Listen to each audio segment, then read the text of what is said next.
Karen called police on my ranch, not knowing I'm the FBI assistant director. The last thing I expected that morning was a woman screaming about unauthorized intelligence activity near my barn. But that's exactly what Karen did. She marched up my gravel drive in full-blown HOA cosplay clipboard, laminated badge, and a Bluetooth headset and called the cops. Loudly, proudly, right in front of my motion-triggered cameras, said I was harboring a potential surveillance facility and refusing to comply with Pine Mesa Community Code 146B. I stood there in my denim jacket and boots, coffee still hot in my hand. Let her finish. Then I asked, calm as ever, "You sure you want to do that?" She smirked. "You think a badge makes you untouchable?" I smiled back. "Karen, I don't think it does. I know it does." And when the officers arrived minutes later, her whole reality started to collapse because the man she just called the cops on was the FBI Assistant Director of National Field Operations. And the ranch she thought she could control was a federal fallback site. I didn't move to Pine Mesa for the views, though they're spectacular. I moved because it's quiet, wide open, untouched. The kind of place where you can hear a hawk flap before it screams, where fences mean something and stories travel slower than truth. After 30 years in the Bureau tracking foreign operations, investigating domestic infiltration, testifying in congressional hearings, I'd earned my land. 77 acres tucked against the tree line, half pine, half pasture, bought under a private trust name, not to hide, just to breathe. I didn't flash my title, didn't wear my service. I just became the guy with the barn and the dogs who knows how to fix generators. The locals were respectful, distant, but kind, until Karen moved in. Her first offense wasn't the clipboard, it was the drone. I caught it buzzing my shed one Tuesday morning like a fly with a grudge. When I followed it with binoculars, it led straight to the edge of her newly built deck where she stood, smug, in yoga pants and a tank top with property manager embroidered across the chest. I walked over that evening. Calmly, "Ma'am," I said, "you flying that drone?" She didn't even blink. "Yes. Surveillance for community integrity. This entire ridge is under HOA jurisdiction." I raised an eyebrow. "What HOA?" She handed me a trifold pamphlet. Pine Mesa Hills Preservation Council with a shiny seal. No address. And her name printed 4 times under different titles. President, Compliance Director, Code Lead, Civic Liaison. "Never heard of this," I said flatly. She tilted her head. "Well, it's been reestablished since I arrived. You'll get your compliance folder in the mail." She followed through. 2 days later, a thick blue envelope arrived. Inside were violations for unauthorized fencing, improper gate signage, non-uniform livestock containment, aka the chicken wire on my garden, and this gem's suspicious utility activity observed during off-peak hours. She fined me $475 payable to the Community Beautification Fund via Venmo. I laughed. Then I logged the envelope, scanned the materials, and uploaded it to Quantico's internal systems. Because Karen hadn't just targeted the wrong man, she'd created a pattern. I had my analysts run her. No federal hits, but plenty of civil filings. She'd pulled this scam before different towns, different names, always a fake HOA, always some shady collection system, always preyed on neighborhoods with retirees, veterans, or folks too polite to fight. She'd been asked to leave 3 communities, not charged, not banned, because nobody pushed back hard enough, until now. When she reported me that morning, she thought she was calling local police. She didn't know the county sheriff reports directly to me when federal property is in play. She didn't know my ranch, listed as Parcel 8 on the county map, was a designated continuity of government site. She didn't know I still carry a federal badge clipped inside the barn door. And she sure didn't know I had a file on her the moment she mailed that blue envelope. But she was about to find out. The call came through dispatch at 9:42 a.m. "Karen, there's a man running what appears to be a government-grade surveillance system in an unregistered barn. He's armed. He's defiant. I need assistance immediately. When the patrol unit pulled up, I greeted them with coffee, license in hand, and a federal warrant on standby. They asked no questions. Karen, on the other hand, she was still yelling when the officers explained who I was, still shouting about community order when I stepped forward and said, "Karen, you're now on a federal investigation list." Her face had dropped like a curtain. But the thing about frauds, they rarely run. They double down. Karen didn't back down. She escalated. Most people, when they find out they just tried to enforce HOA rules against an active assistant director in the Federal Bureau of Investigation, take a long walk off a quiet porch and reevaluate their life. Karen, she printed more violations. I found them tacked to my fence the next morning. 10 copies in plastic sleeves. All of them stamped with a red circular logo reading Federal Land Audit, requested PMHPC Authority Division.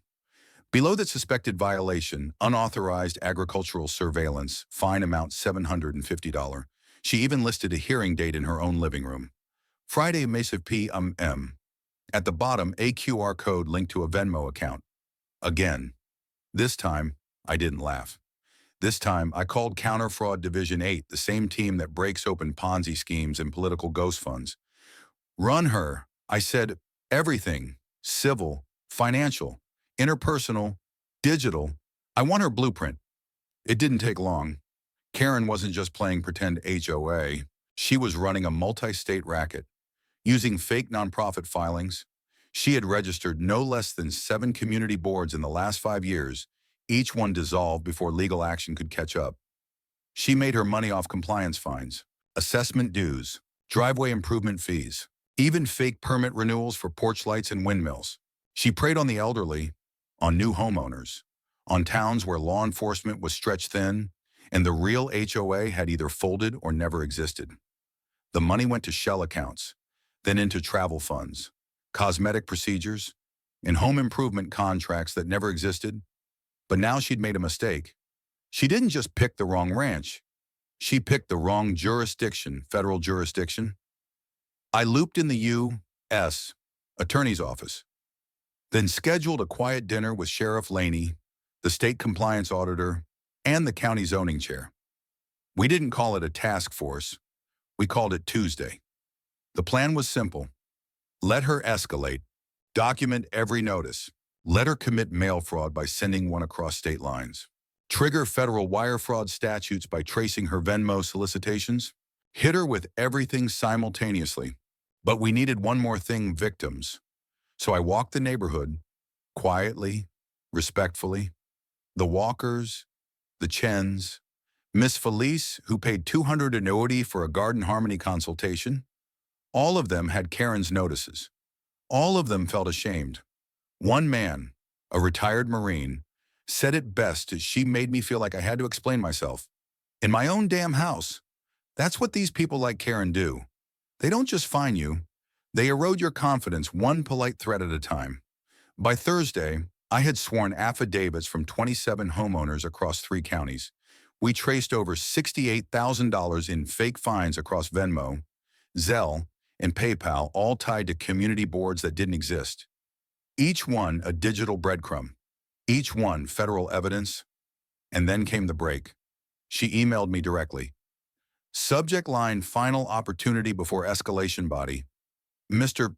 Ryan, I've extended every courtesy to avoid legal confrontation. If you do not attend the PMHPC hearing Friday at 5 p.m., we will move to place a community lien on your property. This is your last warning. She attached a PDF, a Form 9C from the National HOA Oversight Board. We created that form. As bait, she downloaded it from a shell site I authorized 2 weeks earlier, used it, signed it, emailed it, and with that federal impersonation of a non-existent agency, felony wire fraud, mail fraud, case sealed. Now it was time to flip the switch. Friday, 4:55 p.m. Karen's hearing was scheduled to begin at 5 sharp.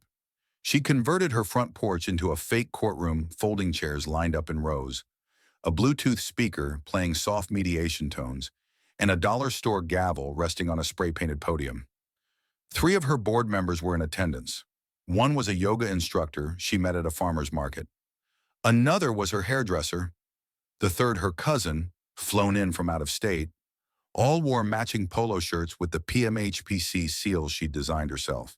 It was like a civic-themed cosplay convention, and every second of it was being recorded.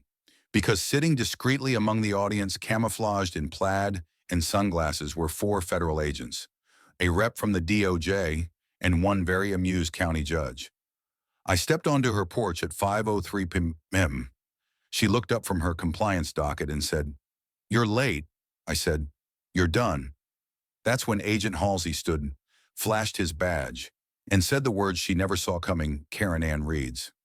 "You are under arrest for impersonating a federal authority, wire fraud, mail fraud, unlawful solicitation of funds, and conspiracy to defraud the public." Her mouth moved. No sound came out. The yoga instructor gasped.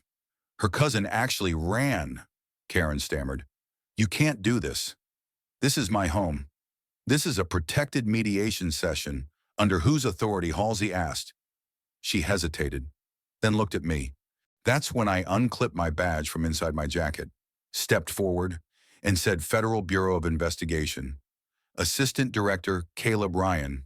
And yes, I can do this. They cuffed her on the spot. No struggle, no speech. The fake tribunal dispersed like tumbleweed. Her cousin was picked up 2 hours later trying to book a flight under a different name. The yoga instructor gave a statement. The hairdresser turned over the PMHPC funding spreadsheet in exchange for immunity.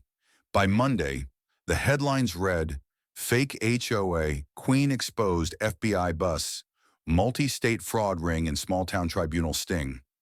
By Tuesday, the DOJ had over 100 additional complaints. Karen's Venmo history led to sister operations in Nevada, Arizona, and Utah. What started as one clipboard became a national investigation into HOA impersonation fraud. And the best part, the PDF she used as evidence, we embedded it with a traceable code. That file gave us digital evidence on every other fraudster she shared it with. She thought she was running a neighborhood. Turns out, she was giving us an open file on 12 other suspects, all of them going down. But Pine Mesa wasn't just a case file. It was home. And I knew we had more work to do. Because Karen may have been the face of the scam, but the problem was bigger than her. It was how easy it had been to fool people, to sound official, to look legitimate, to bully with jargon and logos and hearings. We needed to fix that permanently. So we launched a program, Civic Watchdogs, community taught, government supported. It gave residents access to verified HOA listings, legal resources, HOA free zone registration, free legal review of any fine or notice before payment. And it caught on fast. The Walkers ran a monthly workshop. Miss Felice became our first community advocate. Even the local high school added HOA fraud to their civic curriculum. We put up new signs at every major road into Pine Mesa. This town is HOA fraud-free, verified by federal law. Below it, a QR code to the DOJ registry. And a second line, "Don't show us your clipboard. Show us your credentials." Karen's trial was swift. She pled not guilty. Of course, told the court she was a volunteer visionary trying to maintain suburban order in the face of rural chaos. The judge wasn't impressed. After 3 days of testimony, including victims from 4 states and a closing statement from Agent Halsey, the jury returned unanimous guilty on all counts. Her sentence, 4 years federal time, restitution of $138,000, 10-year ban from managing or participating in any neighborhood organization, and lifetime registration on the National HOA Enforcement Prohibition List, a real database we created after her arrest. But even more powerful than the sentence was what happened in Pine Mesa. We weren't scared anymore. People who used to whisper started speaking up. Miss Felice now writes a weekly column in the Pine Mesa Gazette called Know Your Rights. The Walkers were elected to the new Community Truth Committee, a volunteer group that reviews every civic flyer and complaint submitted in the county. Even the sheriff's office added an auto reply. "If this is a complaint from a self-appointed HOA, please press 4 and hang up. And me, I'm still on the ranch, still tending to goats and fences, still splitting my time between D, C. Briefings and fieldwork. Only now, when I walk into town, people don't just nod. They thank me, not for the badge, for the fence I didn't move, for the authority I didn't abuse, for showing that you don't have to yell to lead. Last week, I stopped by the town hall where they'd hung a new plaque just inside the doors. It reads, "Community is not compliance. It's consent. It's cooperation. It's earned." Below that, my favorite quote from the whole mess, what I said to Karen the day she was cuffed: "Don't show me your clipboard. Show me your credentials." That quote spread farther than I imagined.